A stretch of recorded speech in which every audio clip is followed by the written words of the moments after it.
Hello সবাইকে, কেমন আছেন সবাই? চলে এসেছি শনিবার বিকেলের একটা ভিডিও নিয়ে। এখন মানে বিকেল কটা বাজে? এখন বাজে 5:30 মতো। আমরা এখন বেরোবো একটু, অ্যাকচুয়ালি মাছ আনতে যাবো। তো মুম্বাইতে জেনারেলি জ্যান্ত মাছ পাওয়া যায় না, সবই বরফের মাছ, মানে লাফানো মাছ পাওয়া একটু মুশকিল। তো যার জন্য আজকে এক জায়গায়, মানে আমরা বেশ কিছুদিন ধরে অনেকের সাথে তো পরিচয় হয় ধীরে ধীরে থাকতে থাকতে একটা জায়গায়। তো এক কাকা বললেন যে এখানে একটা জায়গা আছে নালাসোপাড়া বলে, ট্রেনে করে যেতে হয়, সেখানে জ্যান্ত মাছ পাওয়া যায় একদম স্টেশনের কাছাকাছি। তো একদম লাফানো মাছ বিক্রি হয়, আর সব রকম মাছ পাওয়া যায়, রুই কাতলা সব কিছু। তো আমরা মুম্বাইতে এত বছর ধরে আছি, 6-7 বছর, কিন্তু কোনোদিনও জ্যান্ত মাছ বা লাফানো মাছ কিনিনি। তো এই প্রথম আমরা কিনবো, তাই যাচ্ছি আজকে বিকেল বিকেল। অ্যাকচুয়ালি সকাল থেকেই বসে, রাত্রি 9টা অবধি থাকে, কিন্তু এত গরম পড়েছে যে দিনের বেলা যাওয়ার মানে সাহস হয়নি, কেননা বাইরে বেরোতেই খুব কষ্ট হচ্ছে। তো সেই কারণে আমরা এখন যাচ্ছি, বেরোচ্ছি, দুজনেই যাচ্ছি। তো আজকে আপনাদেরকে মুম্বাইয়ের মাছ বাজার দেখাবো, কেননা মুম্বাইতে তো জ্যান্ত মাছ পাওয়া সব জায়গায় যায় না, মানে আমরাই প্রথম যাচ্ছি। তো খুব কম জায়গাতে জ্যান্ত মাছ পাওয়া যায়, যেখানে হয় মাছের আড়ত হয় সেসব জায়গাতেই পাওয়া যায়, যেখান থেকে মাছ ওঠে। নালাসোপাড়াতে মাছের আড়ত আছে, তো সেখান থেকে ওঠে, তো সেই কারণে ওখানে জ্যান্তটা পাওয়া যায়। তো এখন আমরা বেরোচ্ছি, তো চলুন যাওয়া যাক, গিয়ে আপনাদেরকে দেখাবো। অ্যাকচুয়ালি ট্রেনে করে যেতে হবে, তো আমরা ট্রেনে করেই যাবো। তো গিয়ে আবার আপনাদের সাথে শেয়ার করবো। Thank you. এই চলে এসেছি মাছের বাজারে, দেখতে পাচ্ছেন এখানে এরকমভাবে মাছ রাখা হয়, জ্যান্ত মাছ, আমাদের ওখানের মতো না, একটু আলাদা।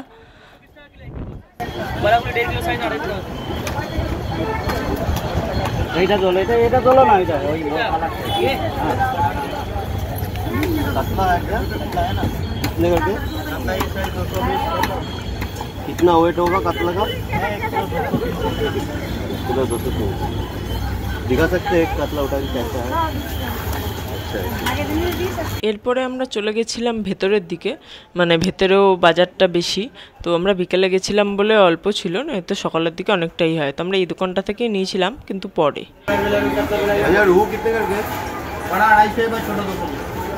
कतला कतला साइज कितना आएगा? 100 किलो का है। 100 किलो से लेके 2 किलो तक। अरे इधर बोलने की जरूरत नहीं, निकाल के ही देगा, बिना निकाले वजन नहीं निकलेगा। তারপর একটু অন্য দিকটাও চলে গেছিলাম দেখার জন্য, মানে সেখানেও মাছ ছিল, কিন্তু সেই সব জায়গাগুলোতে জ্যান্ত ছিল না, আর অনেক জায়গায় শেষ হয়ে গেছিলো। তো সেগুলোই দেখছিলাম একটু ঘুরে ঘুরে।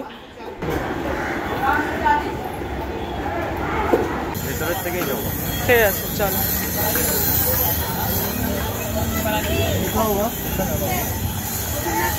এখান থেকে আমরা বাইরে গেছিলাম কিছু প্রথমে বাজারপাট করার জন্য।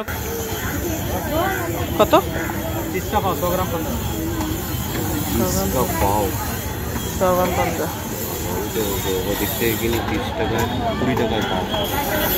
তো এখানে বেশি একটু দামটা কি, চলো না অন্য জায়গায় দেখি না। তারপরে আমরা চলে গেছিলাম ওখান থেকে আরেকটু বাজারপাট দেখার জন্য। অ্যাকচুয়ালি এখানে লঙ্কা কিনতে গেলে অনেক ঘুরতে হয়, কারণ এখানে ঝাল কাঁচা লঙ্কা পাওয়াই যায় না বলতে গেলে, আমাদের অনেক খুঁজে খুঁজে পেতে হয়, তাও সেরকম ঝাল হয় না। তো এই দিন কিনেছিলাম যেখান থেকে, সেটা তোলা হয়নি, কিন্তু সেটা একটু ভালোই ঝাল ছিল। তবুও আমাদের কলকাতার মতো অত ঝাল হয় না, তুলনামূলক ঝাল। তো দেখতে পাচ্ছেন চারদিকে বাজার। অ্যাকচুয়ালি মেন সবজি বাজারটা অন্যদিকে ছিল, এখানেও বসেছিল অ্যাকচুয়ালি অনেকটা এরিয়া নিয়ে বাজারটা, মার্কেটটা। আর পেছন দিকে দেখতে পাচ্ছেন যে সব চিকেন মাটনের দোকান আছে, আর ভিড়ও বুঝতে পাচ্ছেন। অ্যাকচুয়ালি বিকেলবেলা ছিল, অফিস টাইম ছিল, ফেরার সব, সেই কারণেও ভিড়টা বেশি ছিল। আর এখানে সবসময় ভিড় বেশি হয়, কেননা প্রচুর লোক থাকে, প্রচুর লোক, এখানে বসতি প্রচুর, যার জন্য এখানে ভিড়ও বেশি। তো হাঁটতে গিয়ে তো অবস্থা খারাপ হয়ে যাচ্ছিলো। তো এরপরে আমরা এখান থেকে কিছু সবজি নিচ্ছিলাম, এদিক ওদিক সবজি দেখছিলাম কোথায় কোনটা ভালো পাওয়া যায়।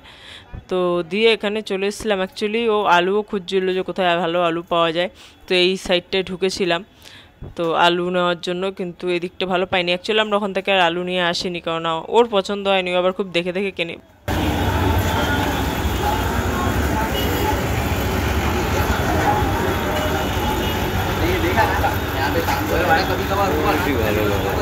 কি তোর, তুমি কি চাইছো? দেখো খেলা করছো, কি সুন্দর খেলা।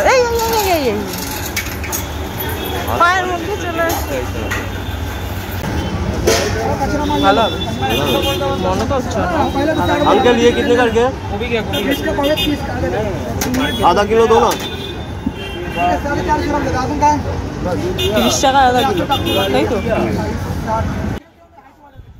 তারপর আমরা এখান থেকে একটু মিষ্টি কুমড়ো নিয়ে নিয়েছিলাম, মাছের ঝোলটা করব বলে মিষ্টি কুমড়ো নিয়েছিলাম আর দুটো কাঁচা আম নিয়েছিলাম। মিষ্টি কুমড়োটার দাম বলছিল 250 টাকা, কিন্তু আবার আধা কিলো নিলে 30 টাকা।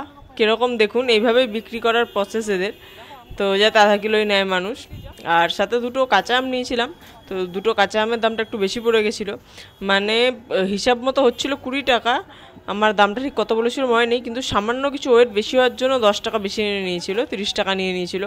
তো এরকমই খুব চেনাশোনা দোকান হলে তখন তারা কনসিডার করে, কিন্তু যেহেতু আমাদের চেনাশোনা নাই সব জায়গায়, আর এখানে কোনো কনসিডার ব্যাপার নেই, একটু বেশি হলেই এরা পুরো টাকাটা নিয়ে নেয়। তো যাই হোক, ওখান থেকে নিয়ে আমরা বেরিয়ে গেছিলাম অন্যদিকে।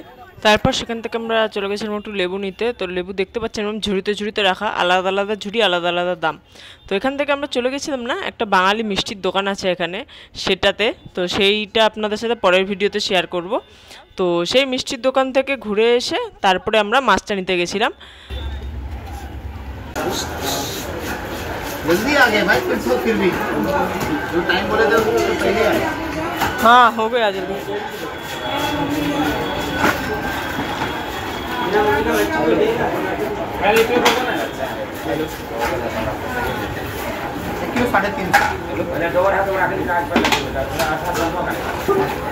कितना हुआ 300 ग्राम